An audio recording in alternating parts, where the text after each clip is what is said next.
সুন্দর একটা লাল টুকটুকে শাড়ি বের করে নিয়েছি। আর কোথায় যাচ্ছি সেটা তোমাদেরকে একটু পরেই বলছি, তার আগে একটু রেডি হয়ে নিই। তো এখানে আমার রেডি হওয়া কমপ্লিট হয়ে গেছে, এই হচ্ছে আমার ফাইনাল লুক। আর এবার চলো মাম্মামের লুকটাও তোমাদেরকে একটু দেখিয়ে দিই। তো এই হচ্ছে আমাদের মা মেয়ের লুক, কেমন লাগলো অবশ্যই জানিও। তো আমরা যাচ্ছি আমাদের বাড়ির পাশে নামযজ্ঞ হচ্ছে সেই মন্দিরে। তো এখানে আমরা চলেও এসেছি, আর এসে দেখি এখানে নূপুর আন্টিও চলে এসেছে মাম্মামের। তো এখানে আমরা নাম শুনতে বসে পড়েছি। আর জানো তো, বাচ্চাদের মধ্যে যে ঈশ্বর বিরাজ করে এ কথার প্রমাণ আজকে আমি পেলাম। কারণ মাম্মামকে নিয়ে গেছিলাম, ভেবেছিলাম যে 10-15 মিনিট থাকতে পারি কিনা জানি না, তবে ওখানে যাওয়ার পরে আমরা 2 ঘন্টার বেশি ছিলাম।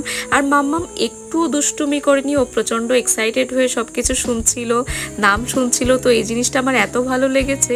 যাই হোক, তোমাদের সাথে ব্যাপারটা আমি শেয়ার করলাম। তো এরপরে আমরা এখান থেকে প্রসাদ খেয়ে তারপরে এখন বাড়িতে চলে যাচ্ছি। এই যে মাম্মামের পাপা এসেছে নিতে।